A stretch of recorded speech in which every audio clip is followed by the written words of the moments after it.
Bang video, I've been getting an increased amount of messages from Muslims.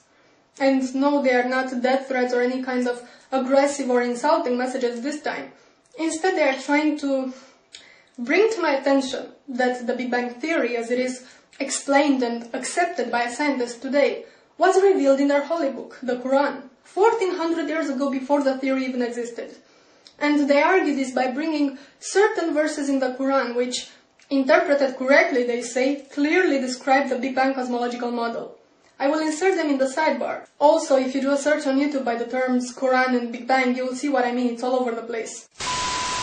Now, I'm not gonna argue and dissect them simply because, well, one, my arguments would just basically say, yo, look, them verses have nothing to do with the Big Bang.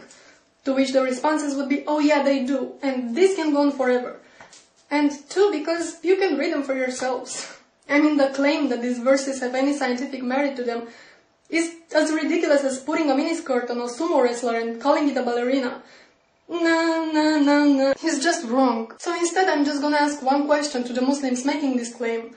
And not just this claim, because you see, while most Christian creationists try to negate science altogether, going, evolution? Where? Big Bang? Never happened.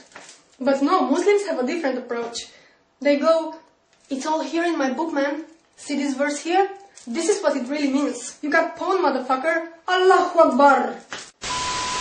So my question is this. If the Quran really predicted modern scientific theories, such as Big Bang and evolution, then why didn't you Muslims come up with those theories ages ago? If all those things were revealed in your holy book 1400 years ago, it means that you had 1400 years at your disposal to explain to us infidel fools how things really work. But you didn't, did you? It was only after the Big Bang Theory was worldwide accepted by the scientific community that you decided to claim, well, Allah said it first. And same goes with evolution.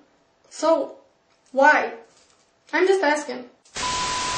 You know, there's something really bugging me, and it always annoys me on some level, but it just seems to annoy me more and more is how religious sensitive we are.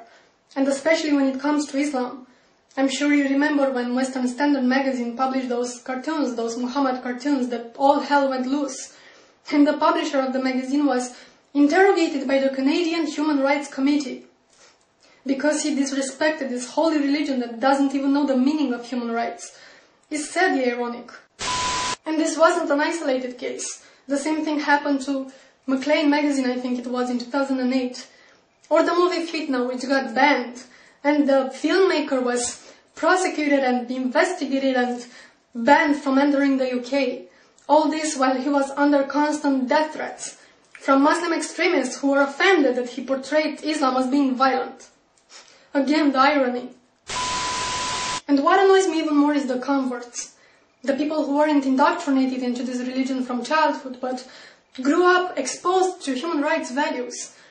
For now to convert to Islam and come preach how wonderful and sciencey and peaceful it is.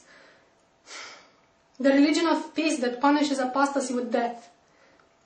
Oh, how great it is to live in the Western society and get all religious sensitive and offended when a particular dogma is criticized. Do you know that 1/3 of the world doesn't even have religious freedom?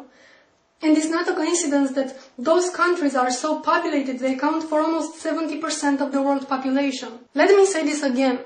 70% of the world population doesn't have religious freedom. You will have to look at the calendar and see what year it is, and ask yourself, what the fuck?